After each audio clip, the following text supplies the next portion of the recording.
It's your Tuesday daily delivery. I'm Michael Rand. Glad to have you guys back for another day. What's going on here? You guys, the winning in Minnesota sports. I'm not accustomed to this. I don't think you guys really are either, but the Wolves pull out another big win over the Kings last night in Sacramento. No beam will be lit in Sacramento. The Wild, a very convincing win over Seattle Kraken. Matt Boldy, another hat trick in this game. I think he's got 9 goals in his last 5 games, something ridiculous like that. Obviously all of it without Kirill Kaprizov, but he's just doing great work with that new line with Joel Eriksson Ek and Marcus Johansson. We'll get to that here in just a minute, both those games. Going to get to some NFL thoughts towards the end, some Twins thoughts towards the end, and most importantly, Marcus Fuller, Star Tribune, Gophers, men's basketball, college basketball writer, will join me here in a few minutes to talk NCAA tournament, to talk Gophers, to talk transfer portal, things like that. So I hope you enjoy that conversation with Marcus as well. But first, what did I miss? Like I said, Wild and Wolves. Let's start with the Wolves just because they're the more interesting new team playing well. The Wild's been on this streak the last 15, 20 games where it seems like they score and gain points pretty much every single game. But the Wolves were pretty much feel like they were dead in the water like a week ago, right? They were 35-37. They were going into New York to play a game without Karl-Anthony Towns, without Anthony Edwards. New York was red hot. The Knicks were, winning almost every game. Tom Thibodeau was the toast of the town. And Taurean Prince throws in 8 3-pointers, 8 for 8 from three-point range. They end up winning that game, I think 140-134, despite Julius Randle's 57 points. They come home. That's when Cat comes back. He rescues them with a couple of late free throws against the Hawks. Then they go on this road trip. Cat hits a couple big threes. They beat the Warriors, and that Warriors win was the one where I felt like all of a sudden not just a play-in berth was possible, but that they were talking serious top 6 when they won that game on Sunday night. But they had to come right back Monday and play again against the Kings. Very good team, the number 3 seed in the West right now. And they did it again. They won again 119-115, got it done down the stretch in the clutch. All 5 starters had between 15 and 20 points in this game. 7 players overall in double figures, including also Naz Reid in double figures and Jalen Noel in double figures. So they had scoring up and down the lineup, but everybody who had double figures was between 14 and 20 points. That's extremely big, extremely good balance in the lineup on the roster. Rudy Gobert, 16 points, 16 rebounds, 4 assists. Kyle Anderson, 15 points, 11 assists. A lot of contributions up and down the lineup. But what's really striking to me, and I think Chris Hine, Star Tribune beat writer, made this point on Twitter, and he made another point that I'll get back to the other day on the show. Basically saying the Timberwolves are just a different team than they were even a month ago. They're smarter, more mature, and actually do winning things on the floor, like get big rebounds when needed. Now to make the free throws, and he's right about that. They only shot like 64% on free throws last night. More problems with that than you would care to admit. It made that finish a little closer than it had to be, although it didn't really get too dicey in the end, even though they missed some of those free throws in the final minutes because they play defense. They play closing time defense and have enough closing time offense. I think Alan Horton does a great job on Wolves Radio. Had a great tweet after the Golden State win. Said Wolves in clutch time this season. They've played 43 games in clutch time, 5th most in the league. They're 25-18 in clutch games this year, 7th best. They have a 104 defensive rating in clutch time this season, which is 6th best in the league. In the final 30 seconds of one-possession games, the Timberwolves' opponents have not made a three-pointer, 0 for 11, and they are 4 for 29 overall on field goals. So they play really good ISO, man-to-man, late-game defense. I think they did it again against the Kings. They made the Kings work for everything. The Kings never quite got all the way back into that game after the Wolves pulled ahead in the final few minutes. And they did it again against Golden State the other night, getting those stops when they had to. So that is becoming a certain identity on this team. I think that starts with Rudy Gobert. It starts with Jaden McDaniels. And It starts with Mike Conley Jr., who, I think Royce made the point, I've made the point, Chris Hine made the point. The way he plays defense, it might not be at the level that he once was, but it is a stark difference from the way that D'Angelo Russell played defense. This is not a place to come for D'Angelo Russell bashing right now, by the way. This is just to point out that Mike Conley Jr. pays much more attention on the defensive end, just a solid overall player. He had 16 points, 3 assists, 2 rebounds, a steal in 28 minutes in that game. So they get it done in the second game of a back-to-back. Cat doesn't play, making sure he's going to be okay, not going to worry about that in a back-to-back, things like that, not going to rush him into it. But this team right now, all the way up to 6th now in the West, holding a ton of tiebreaker edges over the Warriors now, still over the Clippers, over the Mavericks, over the Jazz, who are fading fast. Big one Wednesday against the Suns when it sounds like Kevin Durant could come back. They've got tiebreaker edges over almost everybody, the Lakers too. So if it comes down to 2-team tiebreakers at the end, they are going to be in very good shape.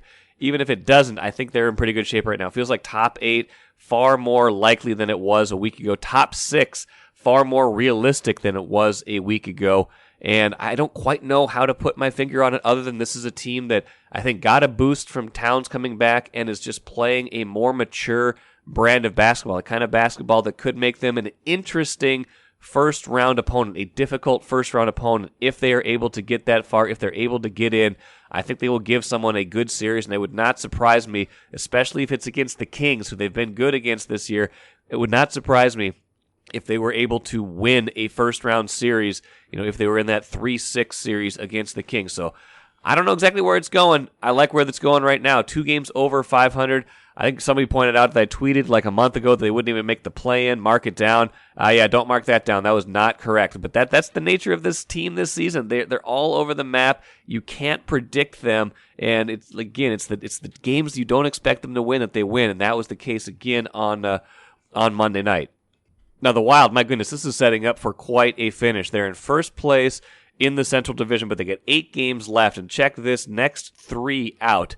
At Colorado, and then against Vegas, and again against Vegas. Colorado 1 point behind the Wild in the Central, but Colorado's played 1 fewer games. So right there, this is a huge matchup. Colorado just as hot as the Wild. They're 9-1 in their last 10. The Wild 7-1-2, and then Vegas is the first place team over in the Pacific. Wild just 3 points behind Vegas. So a chance right in these next 3 games to really assert themselves or fall back a little bit. Playoff position definitely, making the playoffs definitely going to happen, I would think, this year, just looking at where they are right now. 10 points clear of the 4th place Jets in the Central Division. Very, very clear of all those other teams. So it feels like that's less the issue right now. Now the issue is fine-tuning and winning, getting some points in these next 3 games. This Colorado game is going to be huge, like I said.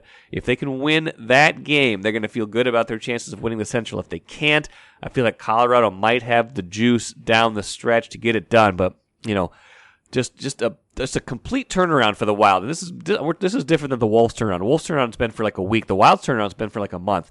They were dead in the water right after the All-Star break. We were wondering if they were even going to make the playoffs at all. Now we're talking about winning the division. Now we're talking about, can they be the number 1 overall seed in the conference? Matt Boldy, like I said, 9 goals in his last 5 games. Another hat trick, second hat trick in his last few games.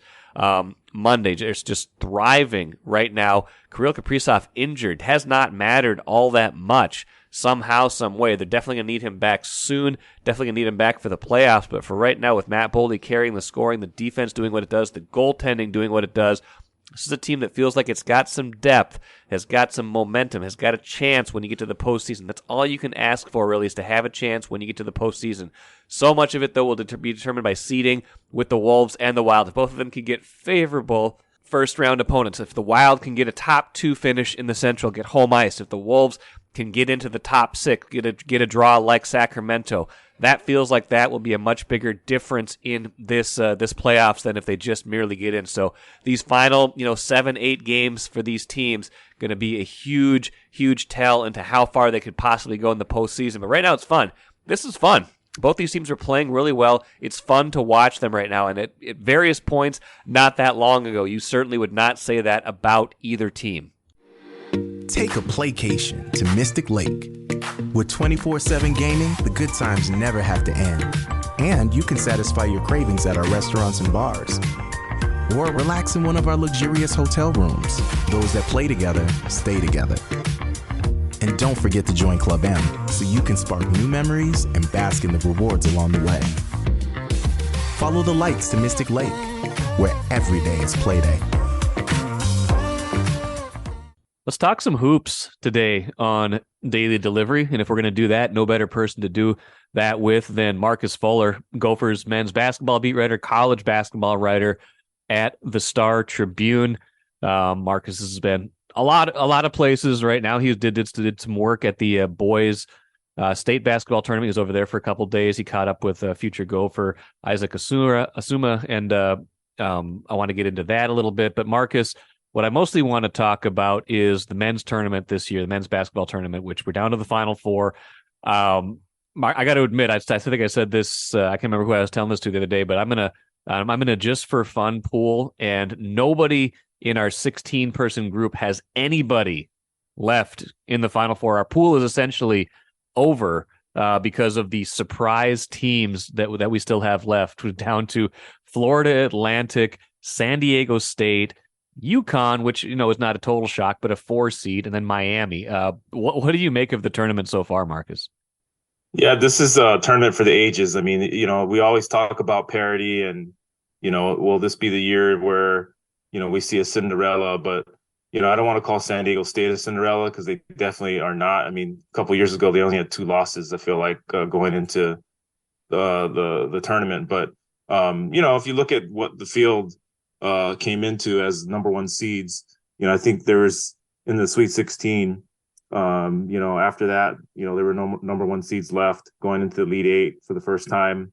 Obviously, it started off with a bang, Purdue losing in the first round. We had the second ever 16-1 upset. And, so it was off to the races from the first round on. And, if you look at, don't take anything away from FAU at all. I mean, they were actually, people forget, it's FAU, and I say FAU, right? Because a lot of people didn't know coming into the tournament, but they were, a 9th seed, and they, they obviously had a really good season. I think they had a 20 game win streak at one point. So you don't want to take anything away from them, as a solid team coming into the tournament. But if you look at their path, obviously Purdue losing in the first round, that took away their opportunity to play Purdue in the second round, which, I'm not sure a team like FAU is built to withstand a Zach Edey, and then obviously, some of the upsets along the way, as Duke losing, before they get to the Elite 8 as well, had them as an opportunity to not play them moving forward. So there's a lot of teams that maybe the path cleared a little bit. San Diego State as well. Instead of playing Virginia in the second round, they played Furman, because Furman beat Virginia in the first round. So I'm not going to say that I predicted any of those upsets. I did predict Furman in the first round, but all the other, colossal upsets I missed. I did get one Final Four correct team, which is UConn. Again, no surprise as how talented they are, but they were a 4 seed and they had some struggles this year. What really killed me was when Bama lost and to San Diego State, and that was my national champion. Texas losing, with Marcus Carr's Final Four attempt, fell short in the Elite 8, and that was a nail biter with Miami. I mean, I don't want to bring up the foul call, but I will. I feel like there's a lot of fouls at the end of games that could have been called either way, and the Creighton game, San Diego State as well, and but credit these teams for getting in that position, where a few fouls down the stretch in games can make or break it if you make some free throws. But yeah, that was unfortunate seeing Marcus Carr not get to the Final Four. His brother did get there back in 2017 with South Carolina, and I wrote about that a lot when I was with the Gophers. But there is still some local flavor. Brian Dutcher, obviously a Bloomington Jefferson graduate and a U graduate, former student manager here, with San Diego State. And it's crazy to think that, just last year, he didn't have an NCAA tournament win, and now he's going to the Final Four. I know it's for a lot of these teams, it's been a pretty magical ride. And I think one thing that's interesting is I think you and I have talked about this certainly on this show, and we've kind of talked about this point in general over the course of this year and the last year too, is that we tended to think of the transfer portal and NIL money making things certainly more volatile, but seeming like that would help a lot of these kind of standard traditionally strong programs. If you could offer more money, then you're gonna be even better. If you can get players in the portal, you're gonna only the rich are gonna get richer.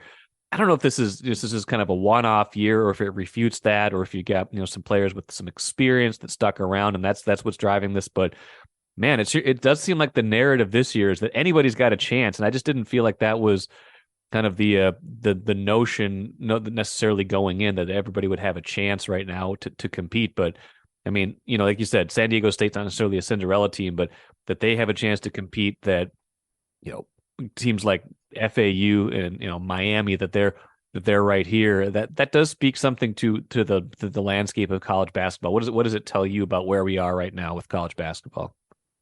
Well, you make good points. I think the transfer portal for sure, has made it so that, if you stay old, which is what every college team wants to do, you don't want to lose players to the portal. You want to keep your best players and have them mature in your program. And then at some point, you have a veteran team. But nowadays, that's just not the way to build your roster anymore. You hope that a couple freshmen stick around from maybe a big class that you had.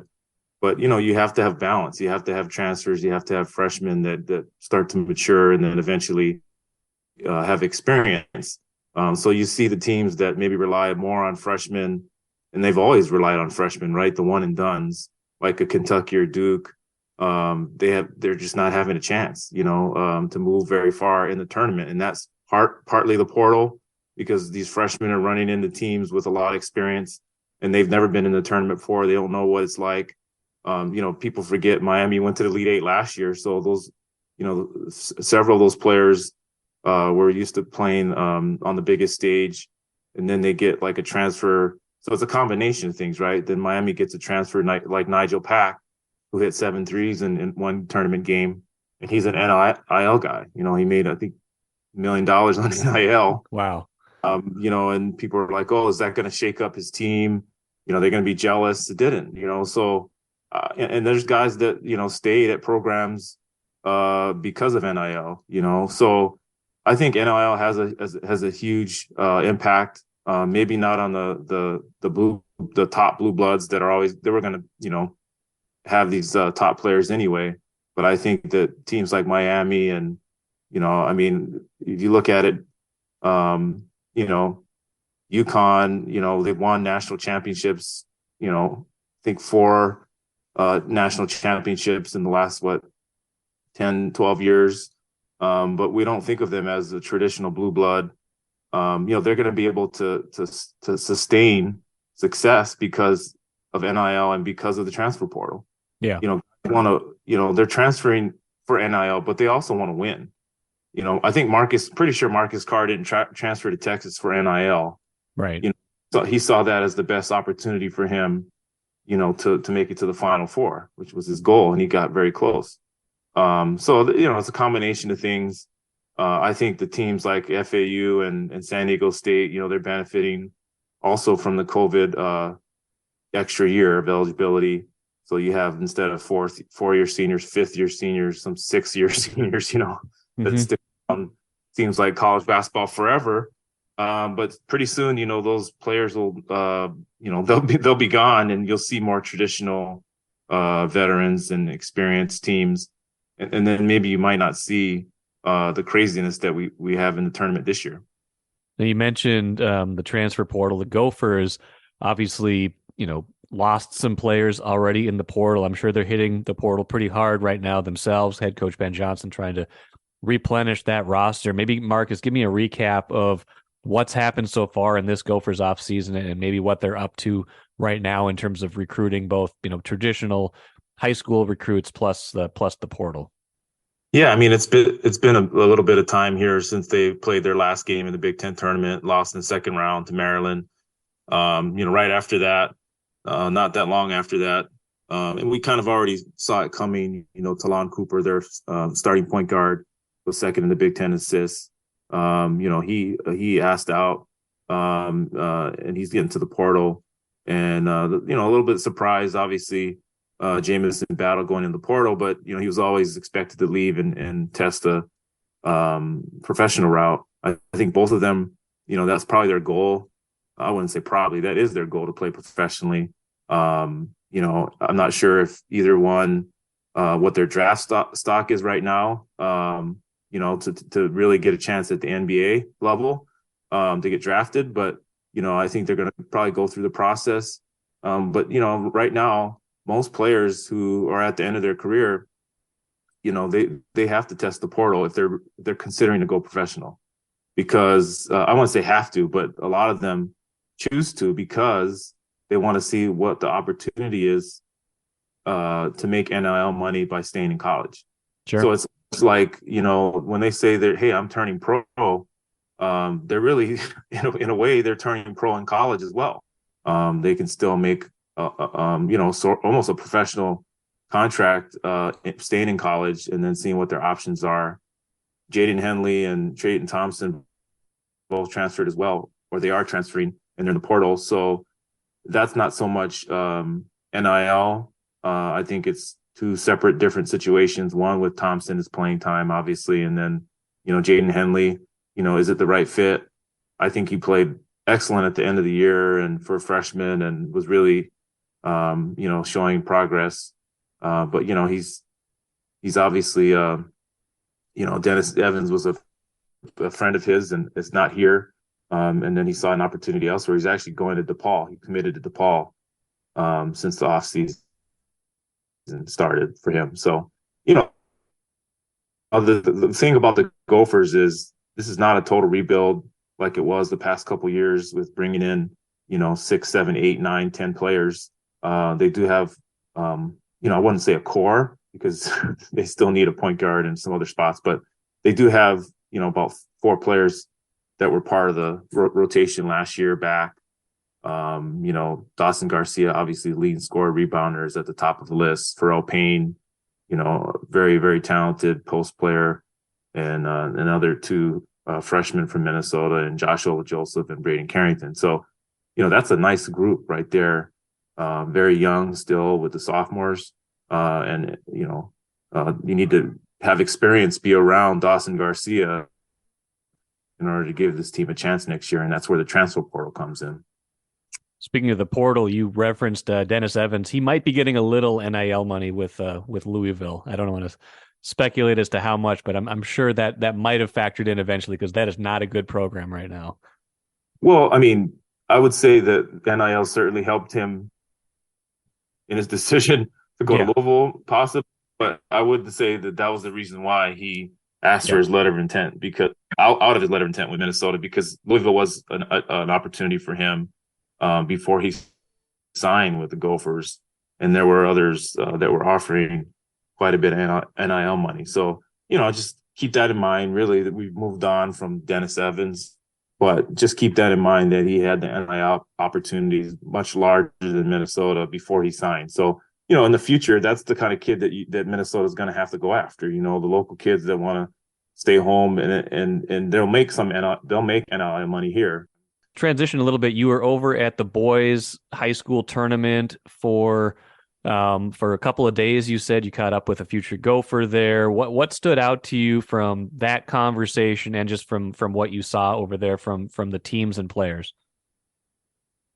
Well, Isaac Asima, very, very, just great character kid. I think that he's going to bring the type of, not only player, but person, that Ben Johnson, wants and needs in his program. I mean, the guy has leadership qualities. He's definitely shown that in high school. And, this tough situation for him is, when I watched him a couple times, he was in foul trouble. One of those games was at Williams Arena, and he played in front of Ben Johnson and the staff and some fans. They won the game, which is the number one, right? You want to move on, and they made it to the semifinals. But he had foul trouble in the first half of that game. Second half, played a lot better, helped them to win the game at Williams. And then when he not transferred, but when he moved on to the semifinals at the Target Center, that came up short in that game. Foul trouble just kind of held him back in the first half, but he came back strong in second. And I was impressed just the way that he was able to get that team in position, to be very close to making the state championship game. 2 years ago, they hadn't been in the state tournament since 1997, and now they have back-to-back state tournament berths. And they returned their entire team except for one senior, including his brother Noah Asama and Isaiah Asama, a freshman and an eighth grader, which is crazy that they're already that level of varsity. But so Isaac definitely has a bright future. He'll be playing with D1 Minnesota's AAU team this summer and spring. And, he's already committed. So really it's about going out there and trying to improve his game. He talked to me about wanting to just improve his defense, become a better 3-point shooter. And the Gophers are going to ask him to play on the ball and off the ball. So, getting to be able to be a better scorer, facilitator, all that will help the Gophers once he gets there. He is a junior, though, and they need a point guard next year. Really impressed with the state tournament overall. I mean, the Target Center does an awesome job. I actually prefer it at the barn. It's kind of like my office. The championship games that we had over the weekend were spectacular, especially 4A. I watched that. Wayzata, they got revenge on Park Center, and that was a game where you either could have gone either way towards the end. Just a play here or there. Jackson McAndrew is a junior, 6'9" junior for Wayzata, and he just was unbelievable, especially in the overtime. Made some great plays, and he kind of looked like Chet Holmgren out there. He's the 6'9", 6'10", long, athletic kid, but he took his man off the dribble that was about 5-6 inches shorter and scored at the basket. And he's a impressive talent. And Park Center, obviously, James Ware, former Gopher director of basketball, won the state last year with Braden Carrington, Mr. Basketball, and he came just short of another state title. But I just love it the way that he was able to get his team back in that spot, and Wayzata as well. So let's bring it full circle, Marcus, at the end here. What any predictions for the Final Four, men's basketball Final Four? We started out talking about that. Is UConn just better than everybody else, or is someone going to give them a game? Yeah, I'll stick with my UConn prediction. They're the only one I have in the Final Four correct, so I will say that they will win a national championship, and it will be one-sided. No, I'm kidding. But it just depends on, I think that what UConn team shows up.